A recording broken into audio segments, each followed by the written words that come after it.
తాకట్లో ఉన్న మీ బంగారాన్ని విడిపించి ఆ రోజు ఆన్లైన్ రేటుకి కొంటాం. Sharma gold company.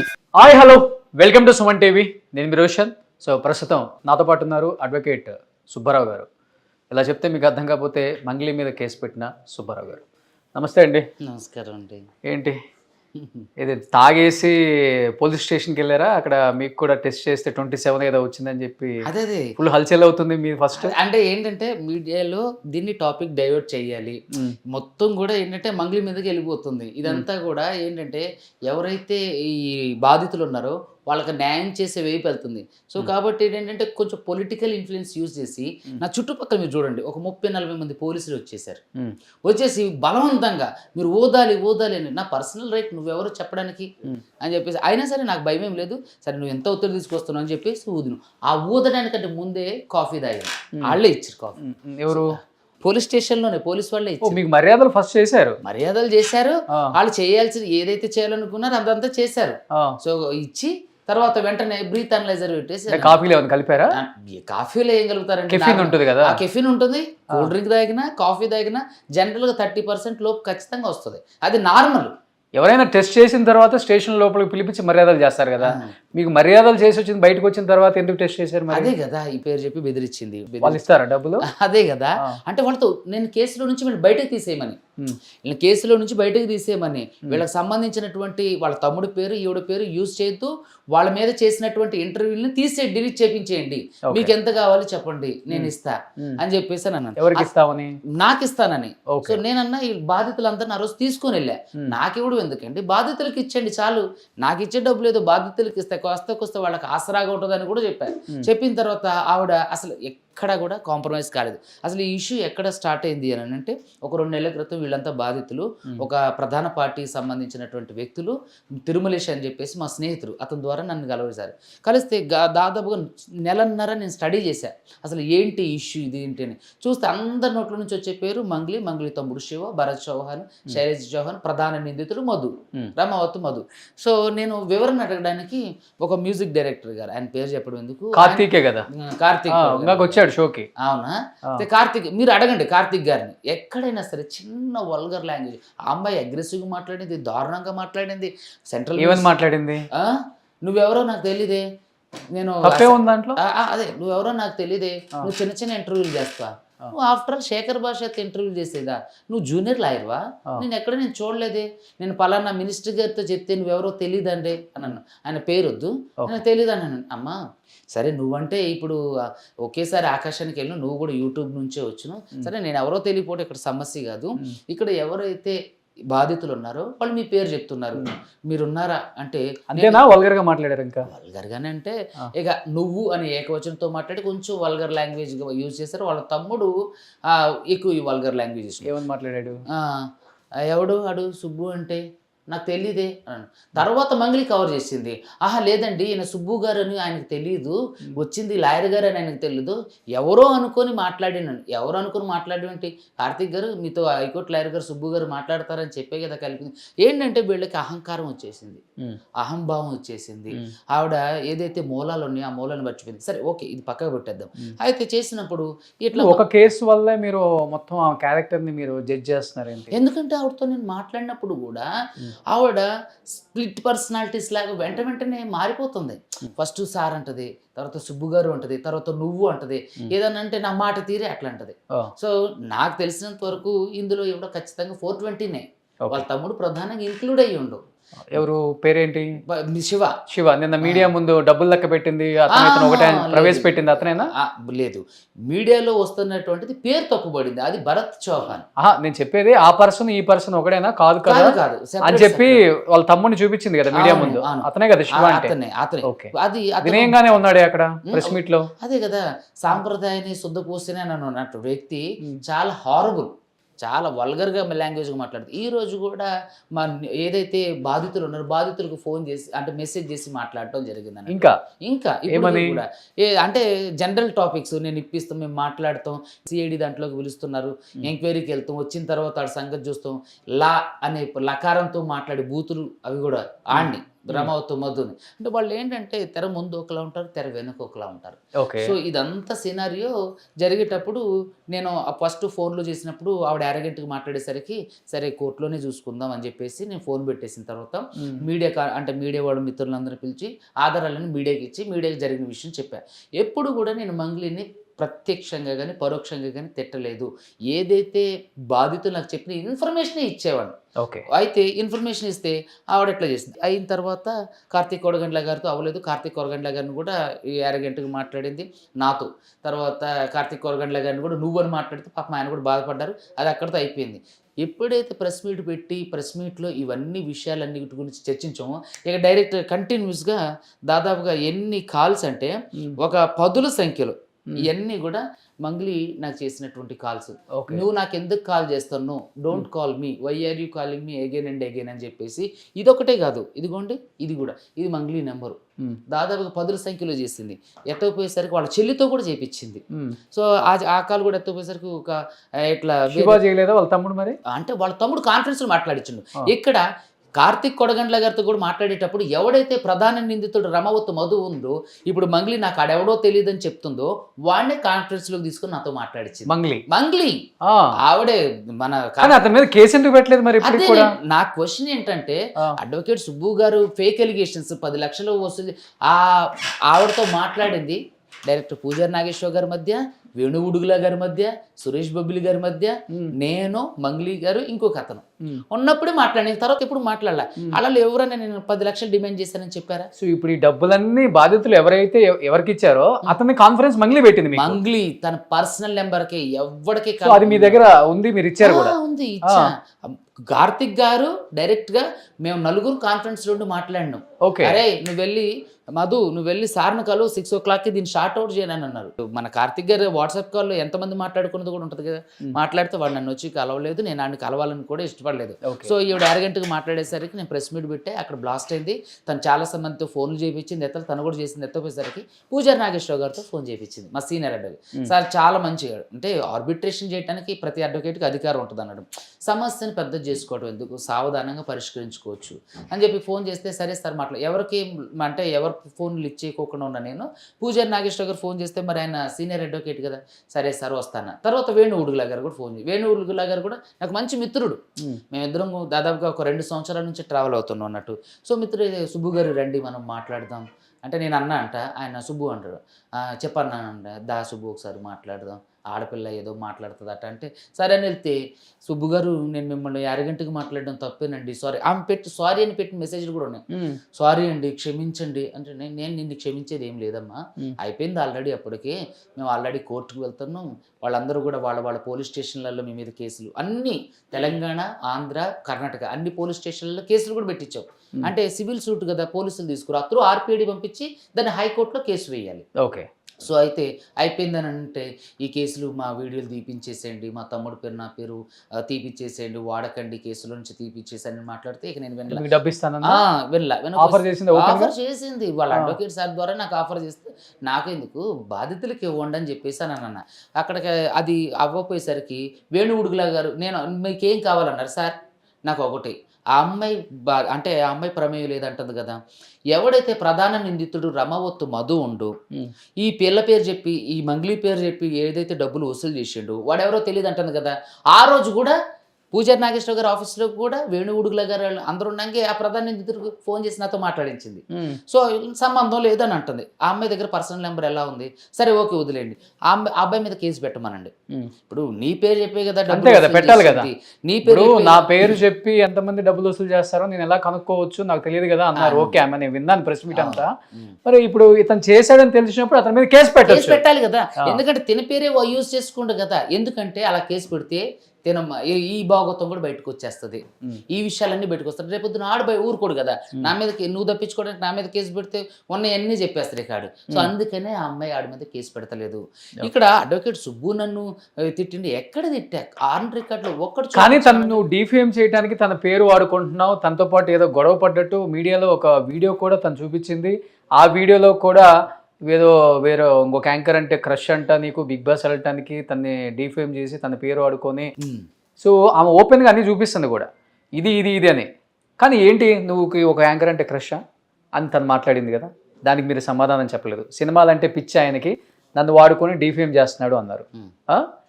సో ఓవరాల్గా చూస్తే బిగ్ బాస్ వెళ్ళడానికి ఇదంతా స్టోరీ అల్లినట్టే తను చూపించారు కదా మిమ్మల్ని. అవును. మరి దానికి ఏం చెప్తారు? చూడండి, ఇప్పుడు ఆ అమ్మాయి మీద డీఫ్రేమ్ చేస్తే నాకు ఎట్లా ఫేమ్ వస్తుంది? ఇది చాలా తప్పు. అంతే కదా, తను సెలబ్రిటీ కదా. సెలబ్రిటీ మీద అంటే కేసులు ఇప్పుడు చాలా మంది సెలబ్రిటీల మీద మనం చూస్తే బెట్టింగ్ యాప్ల మీద కేసులేని ఆ కేసులు వేసిన అడ్వకేట్లు అందరూ కూడా హీరోలు అయిపోయారా, ఫేమ్ అయిపోయారా? ఇదంతా బుల్షిట్ థింగ్. నేను 10 లక్షలు డిమాండ్ మీరు అప్పుడు కేసులు వాదించలేదు కదా? ఏమంటే అప్పటికి కేసు ఆల్రెడీ కేసు ఫైల్ అయింది. నేను ఏమంటానంటే ఆ అమ్మాయిని 10 లక్షలు అడిగానని, ఎవరో ఒక అమ్మాయి ప్రముఖ సింగర్ పాప యాంకర్, ఆ అమ్మాయి పేరు నేను ఎందుకు చెప్పాలి, ఈవిడ కావాలని ఈ టాపిక్ ని డైవర్ట్ చేయాలి. ఇప్పుడు ఏం బంజారా పిల్లన్నప్పుడు ఆమె కూడా బంజారా అమ్మాయి కదా, అంటే ఆమెకి భవిష్యత్తు లేదా? అంటే నువ్వు తప్పించుకోవడానికి ఎవరన్నా లాక్కొస్తావా? కనీసం నేను ఆవిడతో అన్నట్టుగాని చెప్పినట్టుగాని ఏమన్నా ఆధారం ఉందా? ఆవిడ 10 లక్షలు డిమాండ్ చేసి నన్ను సుబ్బు అనే అడ్వకేట్ గారు అని అంది. ఎక్కడ నేను 10 లక్షలు డిమాండ్ చేసి అసలు నీకు నా దగ్గర నుంచి ఆమెకు ఒక్కసారి కూడా ఒక ఫోన్ కాల్ కూడా వెళ్ళాల. ఆ అమ్మాయి 10 సంఖ్యలో ఫోన్లు చేసింది. మేము కూర్చుంది ఒకే ఒకసారి పూజారి నాగేశ్వరరావు గారు ఆఫీసులో 10 లక్షల రూపాయలు నేను డిమాండ్ చేసినప్పుడు పూజారి నాగేశ్వరరావు గారు, వేణుగుడుగుల గారు, సురేష్ బొబ్బిలి గారు ఎవరో ఒకరు చెప్పాలి కదా, దీన్ని నిర్ధారించాలిగా. ఇది అబద్ధం. ఎందుకంటే అక్కడ మాకు డబ్బులు ఆఫర్ చేసింది. తిరిగి ఏంటంటే ఈ మీడియా డైవర్షన్ చేయాలి, ఇక్కడ ఉన్న వాళ్ళందరినీ కూడా ఏంటంటే ఈవిడ విక్టిమ్ కార్డు యూజ్ చేస్తుంది, బంజారా కార్డు యూజ్ చేస్తుంది, విమెన్ కార్డు యూజ్ చేస్తుంది. ఏంటంటే నీకు ఎటువంటి సంబంధం లేదు. మరి నీకు ఎటువంటి సంబంధం లేకపోతే నేను అదే అన్నా, నీకు సంబంధం లేదంటున్నావు అమ్మా, వాడి మీద కేసు పెట్టని, వాడి మీద కేసు పెట్టి ఎఫ్ఐఆర్ చేయించు. లేదు చేయను అని అన్నాను. నేను చేయలేను సార్, నేను పోలీస్ స్టేషన్ చుట్టూ తిరగలేదు. ఓకే, ఎవరైతే బాధితులు ఉన్నారో బాధితుల తరపున నువ్వు వచ్చి మాకు సంఘీభావం తెలియజేసి బాధితులు అదేగా చెప్తుంది, బాధితులకి నేను న్యాయం చేస్తాను. ఎక్కడ మేమైతే దీంట్లో లేము. బాధితులకు న్యాయం చేయ ఇప్పుడు ఒకటి చెప్పండి, ఇప్పుడు ఆ డబ్బులు లెక్క పెట్టే దాంట్లో ఉన్న పర్సన్ ఎవరు అసలుకి? మీరు అడిగిన ఈ 2 క్వశ్చన్లకి ఇప్పుడు ఆన్సర్ చేస్తా. బాధితులకు నేను న్యాయం చేస్తానన్నది ఎలా చేస్తుంది న్యాయం? అంటే ఒక ప్రెస్ నోట్లో ఏదో ఓవరాల్గా చెప్పేస్తే సరిపోయిందా?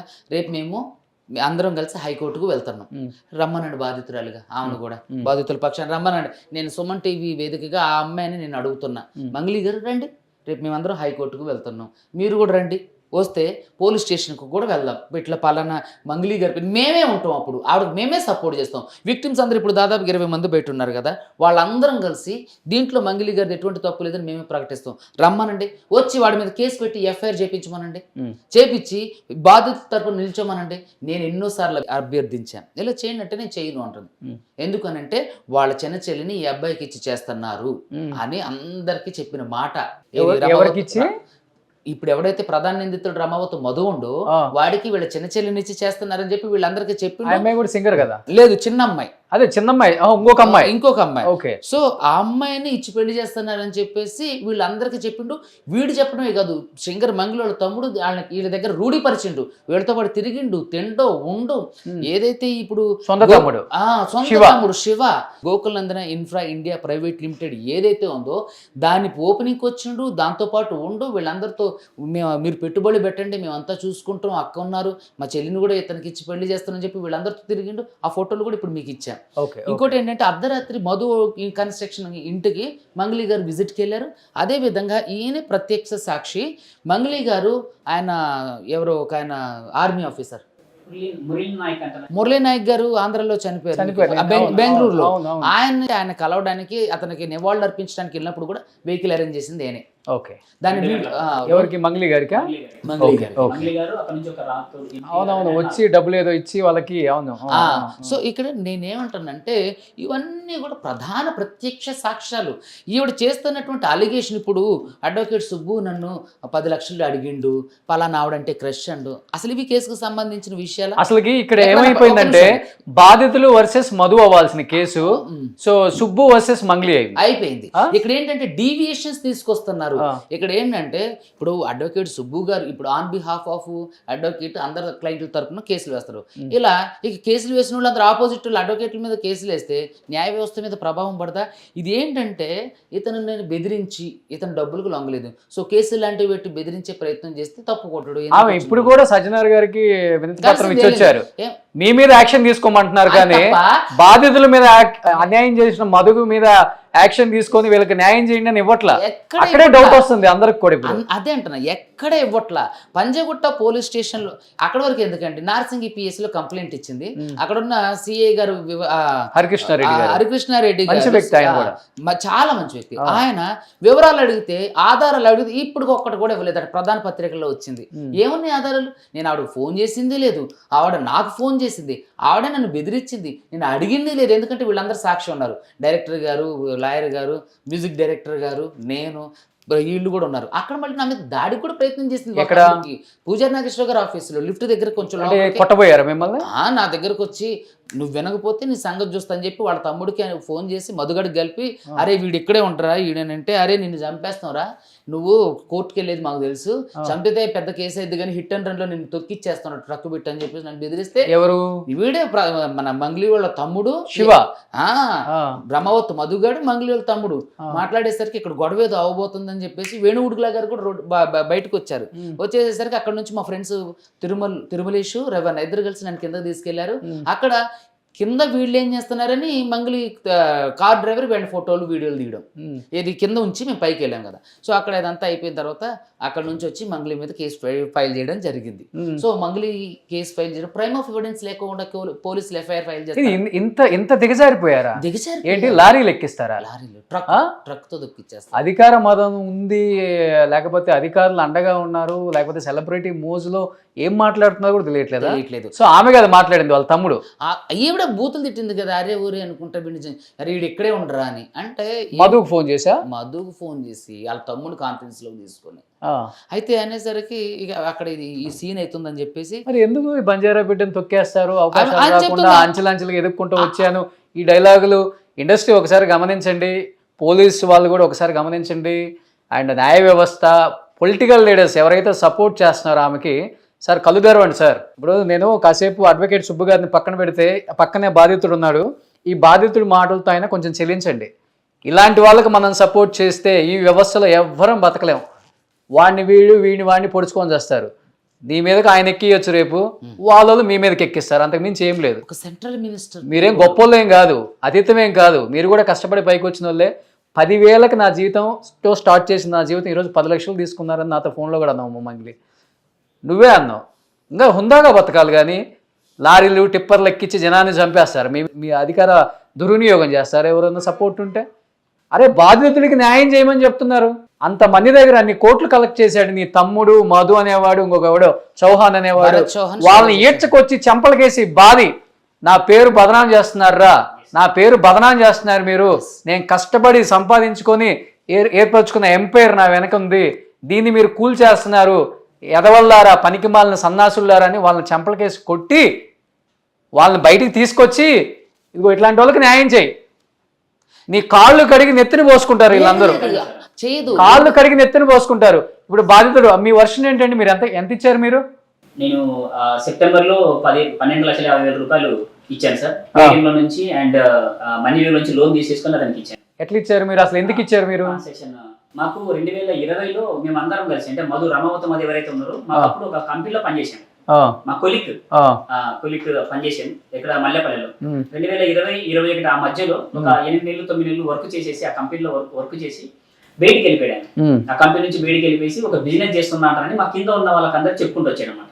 ఓకే, ఆ బిజినెస్ ఏంటంటే ట్రేడింగ్ చేస్తున్నా, ఆ ట్రేడింగ్ లో డబ్బులు పెడుతున్నాం మేము, అండ్ రియల్ ఎస్టేట్ లో డబ్బులు పెడుతున్నాము, మీరు ఇస్తే మీ డబ్బులు ఇచ్చేసి రిటర్న్ చేస్తామని మా వాళ్ళకి అందరికీ చెప్పాడు. 2021, 2022, 2023, 2024 ఈ 4 ఏళ్ల తర్వాత మా దగ్గరికి వచ్చేటప్పటికల్లా ఒక మంచి లగ్జరీ తారు కారు, ఒక మంచి బిల్డింగ్లు కొనుక్కొని, మంచి గోల్డ్లు పెట్టేసేసుకొని, అది ఇంత పెట్టేసేసుకొని మాకి కనపడాడు ఆ రోజు.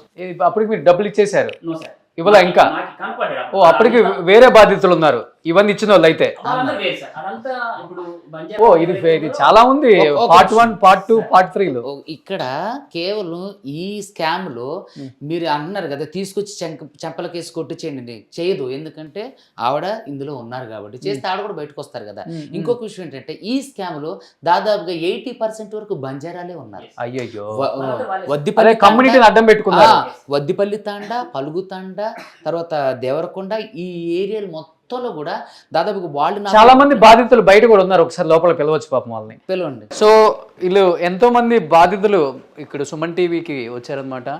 ప్రతి ఒక్కళ్ళు కూడా మాట్లాడటానికి ఎమోషన్ అవుతున్నారు, కొంతమంది కిందే ఉండి రాలేకపోతున్నారు. జరిగిందే అన్యాయం, దీనికి న్యాయం చేసేవాళ్ళు ఎవరా అని పాపం పంజాగుట్ట పిఎస్ చుట్టూ అందరూ అక్కడే టిఫిన్లు చేసుకుంటూ సాయంత్రం వరకు అక్కడే ఉంటూ ఎంతోమంది ఉన్నారు. 10 లక్షలు 5 లక్షలు వడ్డీలకు తెచ్చిచ్చారు. కొంతమంది ఏమో ఈ ఫోన్ యాప్ లోన్స్ ఉంటాయి కదా, ఆ లోన్ తీసుకొని పెట్టారు. కొంతమంది ఏమో బంగారం తాకట్లు పెట్టి బంగారం అమ్మేసి కూడా తెచ్చారంట. అందరూ బంజారా కమ్యూనిటీకి చెందిన వాళ్ళే.